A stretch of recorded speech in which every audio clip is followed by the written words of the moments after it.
ہمارے بزرگوں نے 10 اعمال ایسے لکھے ہیں کہ جن کے کرنے سے انسان کا خاتمہ اچھا ہوتا ہے، اسے کلمے پہ موت آتی ہے۔ تو آج وہ 10 باتیں آپ کے سامنے بتائی جائیں گی۔ امید ہے کہ آپ اسے گوش ہوش کے ساتھ سنیں گی، نوٹ کریں گی اور پھر ان پر آپ ہمیشہ پریکٹس کریں گی۔ سب سے پہلا عمل جس کے کرنے سے انسان کو آخری وقت میں کلمہ نصیب ہوتا ہے، وہ ہے غیر محرم سے اپنی نظر کو بچانا۔ نبی علیہ الصلوۃ والسلام نے ارشاد فرمایا، النظر سہم من سہام ابلیس، کہ نظر شیطان کے تیروں میں سے ایک تیر ہے، مسموم، زہریلا تیر، من ترکہا مخافتی، جس نے میرے خوف سے اس بری نظر کو ترک کر دیا، ابدلتہ ایمانا، میں اس کو ایسا ایمان عطا کروں گا، یجد حلاوتہ فی قلبہ، کہ وہ اس کی حلاوت کو اپنے دل میں محسوس کرے گا۔ ملا علی قاری رحمۃ اللہ علیہ فرماتے ہیں، وقد واردا، اور یہ لکھا گیا ہے، ان حلاوت الایمان، کہ حلاوت ایمان اذا دخلت قلبا، جب قلب میں داخل ہوتی ہے، لا تخرج منہ ابدا، پھر وہ قلب سے باہر نہیں نکلتی۔ تو آج اسی مجلس میں یہ نیت کر لیجئے کہ اے پروردگار عالم، آج کے بعد ہم کسی بھی غیر محرم مرد کی طرف کبھی بری نظر نہیں ڈالیں گی۔ اور کئی مرتبہ شیطان دھوکہ دیتے ہیں، آپ بری نظر سے تو نہیں، ویسے ہی دیکھ رہی ہیں۔ ہر ارادے کی نظر جو غیر محرم پر ڈالی جاتی ہے، وہ شہوت کی ہی ہوتی ہے، بندہ محسوس کرے یا نہ کرے۔ تو اس لیے یہ نیت کیجئے کہ آج کے بعد ہم نے غیر محرم کی طرف نظر اٹھانی ہی نہیں۔ اس عمل کی وجہ سے آخری وقت میں کلمہ نصیب ہوگا۔ اسی لیے حلاوت ایمان کی علامتیں لکھی ہیں کہ استلذاذ الطاعات، جب دل میں ایمان کی حلاوت آ جاتی ہے تو عبادات کے اندر بندے کو لذت مل جاتی ہے، تلاوت کرنے کو جی چاہتا ہے، نماز پڑھنے کو جی چاہتا ہے، انسان کا عبادت میں، نیکی میں جی لگتا ہے۔ ایثارھا علی جمیع الشہوات، اور تمام قسم کی شہوات کو چھوڑ دینا بندے کو آسان نظر آتا ہے۔ تحمل المشاق فی مرضات اللہ، اور اللہ کی جو پسندیدہ چیزیں ہیں ان کو کرتے ہوئے جو مجاہدہ ہے اس کو برداشت کرنے کی عادت ہو جاتی ہے۔ پھر فرمایا کہ الرضا بالقضاء فی جمیع الحالات، ہر قسم کے حالات میں اللہ کی قضاء پر بندے کو رضا نصیب ہو جاتی ہے۔ تو پہلا عمل تھا بد نظری سے پرہیز۔ یہ بد نظری فزیکلی بھی ہو سکتی ہے کہ آپ پریکٹیکلی کسی مرد کی طرف دیکھیں، اور یہ ٹی وی کی سکرین پر بھی ہو سکتی ہے کہ آپ ٹی وی کی سکرین پر کسی غیر مرد کو دیکھیں، بات برابر ہی ہے۔ دوسرا عمل جس سے کہ آخری وقت میں کلمہ نصیب ہوتا ہے، فرمایا مسواک کرنا۔ یہ مسواک کرنا جیسے مردوں کے لیے سنت ہے، عورتوں کے لیے بھی سنت ہے۔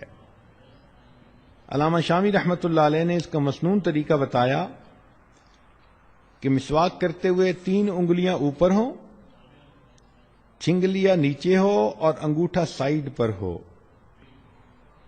وہ فرماتے ہیں مسواک کے بارے میں، من منافعہ، مسواک کے فوائد میں سے یہ بھی ہے، تذکیر الشہادت عند الموت، موت کے وقت بندے کو کلمہ یاد آ جاتا ہے۔ رزقنا اللہ تعالی بمنہ وکرمہ، حدیث پاک میں آتا ہے جو بندہ اہتمام کے ساتھ مسواک کرتا ہو، ملک الموت آتے ہیں اور 2 کام کرتے ہیں، شیطان کو اس سے مار کے دور بھگا دیتے ہیں اور اس بندے کو کلمہ یاد دلا دیتے ہیں۔ یہ کتنا بڑا انعام ہے کہ ملک الموت ہی بندے کو یاد دلا دیں کہ تیرے جانے کا وقت قریب آ گیا۔ تو مسواک کی بھی پابندی کریں۔ تیسرا، ایمان پر شکر ادا کرنا کہ ہم نے کلمہ پڑھا، ہم مسلمان ہیں، اب اس ایمان پر ہم اللہ رب العزت کا شکر ادا کریں کہ اللہ تیرا شکر ہے تو نے ہمیں ایمان کی دولت عطا فرمائی۔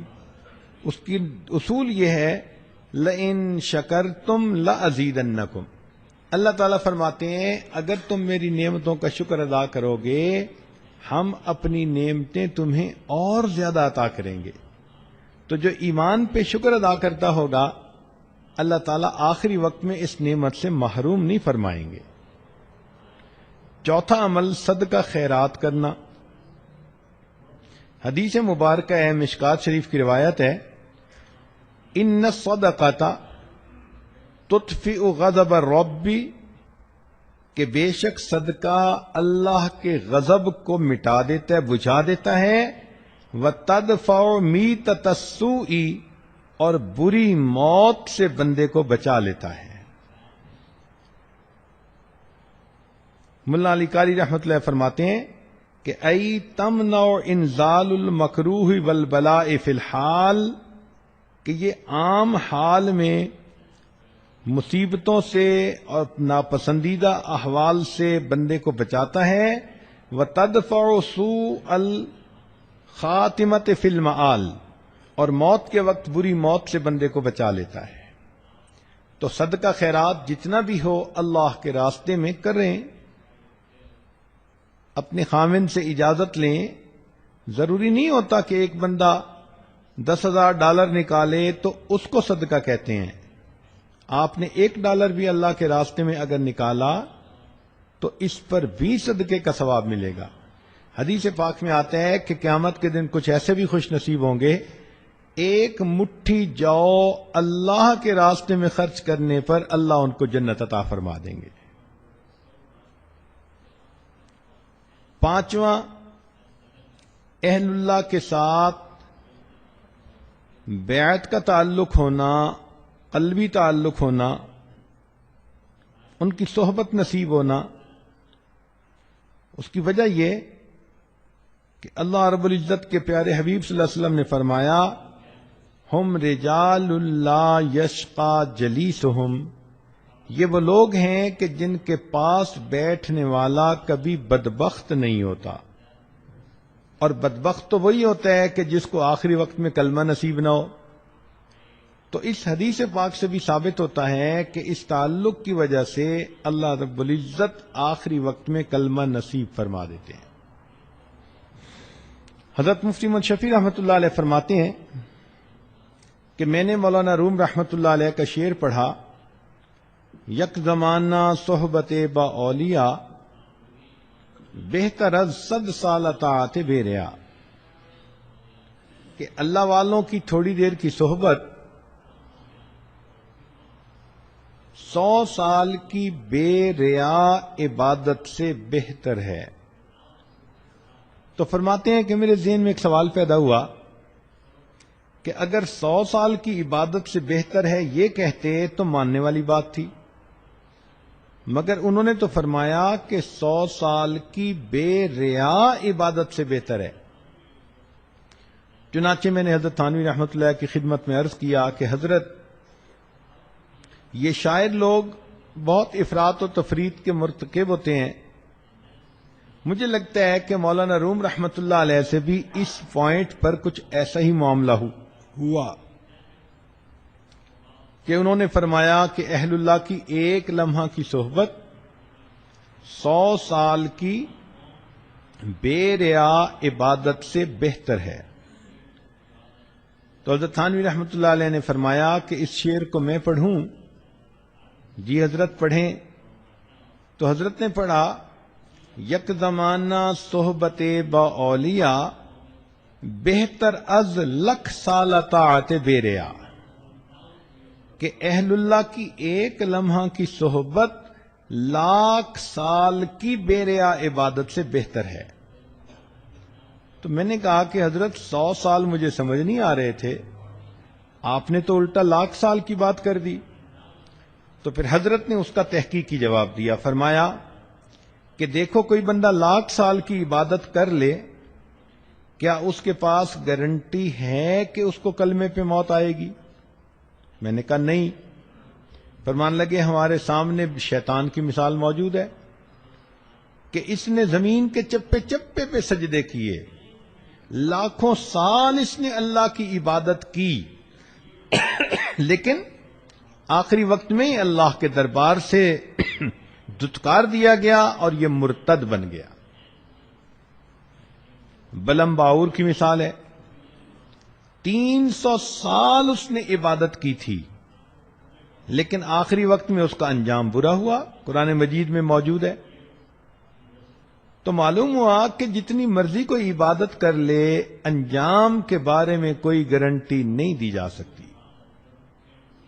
تو حضرت نے فرمایا کہ دیکھو یہاں تو اللہ کے پیارے نبی صلی اللہ علیہ وسلم گارنٹی دے رہے ہیں، ہم رجال لا یشقا جلیسہم، کہ یہ وہ لوگ ہیں کہ جن کے پاس بیٹھنے والا بدبخت نہیں ہوتا، یعنی آخری وقت میں کلمے سے محروم نہیں کیا جاتا۔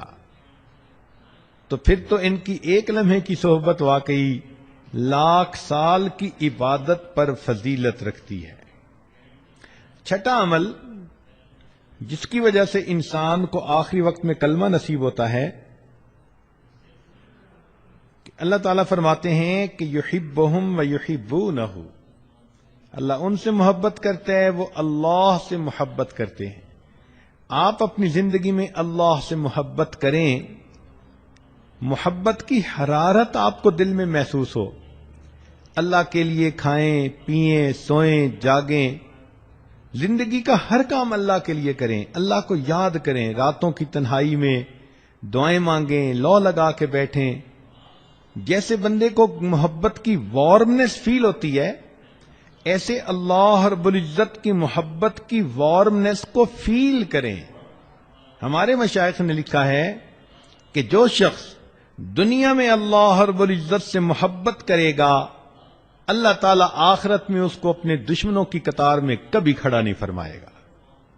یہ کیسے ہو سکتا ہے کہ بندہ تو دنیا میں اللہ سے محبت کی کوششیں کرتا رہا ہو اور اللہ رب العزت اتنے رحیم اتنے کریم اور پھر اسے اپنے دشمنوں کی قطار میں کھڑا کر دیں؟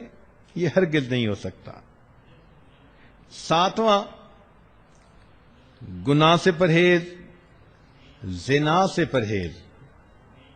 چنانچہ حدیث پاک میں آتا ہے وَأَمَّا مَنْ خَافَ مَقَامَ رَبِّهِ، قرآن مجید کی آیت، وَنَهَى النَّفْسَ عَنِ الْهَوَىٰ فَإِنَّ الْجَنَّةَ هِيَ الْمَأْوَىٰ، کہ جو شخص اللہ رب العزت کے سامنے کھڑے ہونے سے ڈرے اور اس نے اپنے نفس کو خواہشات کو روک لیا، اللہ فرماتے ہیں کہ اس کا ٹھکانہ جنت ہوگی۔ اور حدیث پاک میں ہے کہ اگر کوئی مرد ہو کہ جس کو کوئی عورت ذات منصب و جمال، اچھے گھرانے کی ہو اور خوبصورت بھی ہو، اور وہ اپنی طرف متوجہ کرے اور یہ آگے سے کہہ دے کہ انی اخاف اللہ، میں اللہ سے ڈرتا ہوں، تو اس عمل کی وجہ سے اللہ تعالیٰ اس کو قیامت کے دن عرش کا سایہ عطا فرما دیں گے۔ اور یہی چیز عورت کے لیے بھی، کہ اگر کسی عورت کو کوئی مرد اپنی طرف متوجہ کرنے کی کوشش کرے، گناہ کے راستے پہ گھسیٹنے کی کوشش کرے اور یہ کہہ دے کہ میں اللہ رب العزت سے ڈرتی ہوں، اس عمل کی وجہ سے اللہ تعالیٰ اس کو قیامت کے دن عرش کا سایہ عطا فرمائیں گے۔ شاید ہی کوئی عورت ہو، لڑکی ہو، جس کو اپنی زندگی میں قریب کے لوگوں میں سے کسی نہ کسی کی طرف سے ایسا اشارہ نہ ملا ہو، تو اگر کوئی ایسی کوشش کرے تو اس کا ایک جواب انی اخاف اللہ، میں اللہ سے ڈرتی ہوں۔ کوئی فون کے ذریعے رابطہ کرتا ہے، خط کے ذریعے رابطہ کرتا ہے، کسی رشتہ داروں کی محفل میں محبت بھری نظریں ڈال کر اپنی طرف متوجہ کرنے کی کوشش کرتا ہے، مسکراہٹ کے ذریعے اپنی طرف متوجہ کرنے کی کوشش کرتا ہے، یہ سارے عمل ایک ہی مقصد کے لیے ہوتے ہیں کہ گناہ کا تعلق ہو جائے۔ تو اگر کوئی بھی ایسی انویٹیشن کسی کی طرف سے ہو اور عورت آگے سے کہہ دے دل میں کہ انی اخاف اللہ، میں اللہ سے ڈرتی ہوں، اور اپنی عزت کی حفاظت کر لے، اللہ تعالی موت کے وقت اس کو کلمے پہ موت عطا فرمائیں گے۔ 8واں عمل، اذان کے بعد دعا پڑھنا۔ چنانچہ جب اذان ہوتی ہے تو سنت یہ ہے کہ مؤذن جو کہہ رہا ہے وہی کہتے رہیں،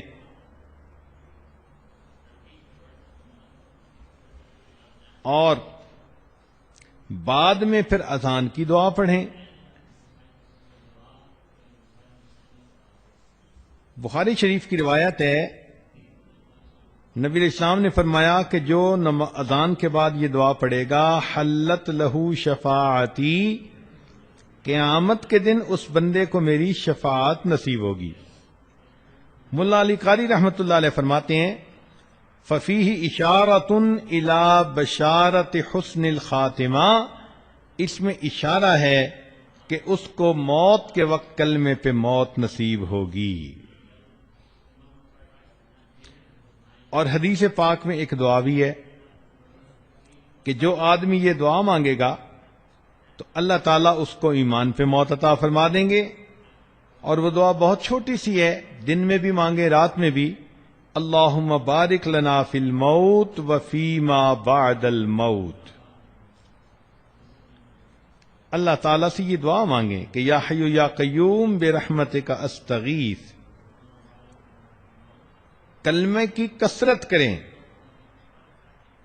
اس لیے کہ زندگی میں جو عورت کلمے کی کثرت کرے گی، ہر وقت اپنی زبان پہ لا الہ الا اللہ، لا الہ الا اللہ، لا الہ الا اللہ پڑھتی رہے گی، تو پھر آخری وقت میں اس کلمے کا پڑھنا اس کے لیے آسان ہوگا۔ خواجہ فرید نطار رحمۃ اللہ علیہ فرماتے ہیں،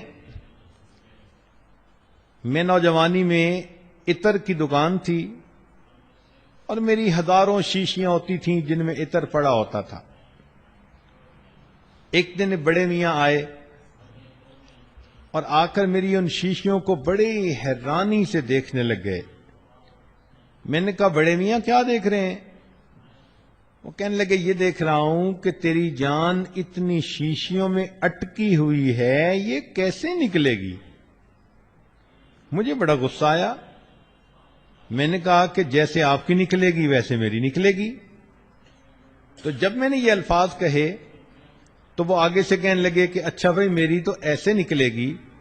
یہ کہہ کر میرے سامنے وہ زمین پر لیٹ گئے اور اوپر اپنے رومال ڈال دیا۔ میں سمجھا کہ شاید ویسے ہی مجھے کر کے دکھا رہے ہیں، جب قریب جا کے دیکھا تو ان کی موت آ چکی تھی۔ تو جنہوں نے محنت کی ہوتی ہے پھر ان کو آخری وقت میں یوں کلمے پہ موت آتی ہے۔ شیری سکتی رحمۃ اللہ علیہ فرماتے ہیں کہ ہم بیٹھے ہوئے تھے ایک کنویں کے قریب، ایک آدمی آیا اور ہم سے کہتا ہے کہ بھئی کوئی اچھی جگہ ہے جہاں انسان مر سکے۔ ہم بڑے حیران ہوئے اس کی بات کو سن کر، تو میں نے کنویں کی طرف اشارہ کر دیا کہ یہ اچھی جگہ ہے، سایہ دار بھی ہے، پانی بھی ہے۔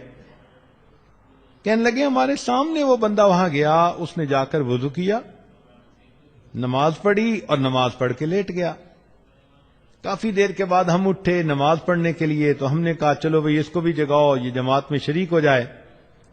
کہنے لگے جب اس کو جگانے لگے تو دیکھا کہ وہ تو اپنے رب کو پیارا ہو چکا تھا۔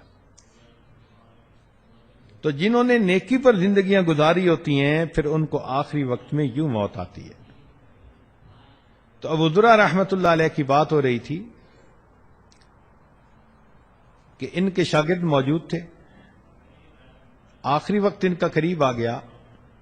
اب شاگرد حیران کہ ہم حضرت کو کلمہ کیسے یاد دلائیں، یہ تو ہمارے استاد ہیں۔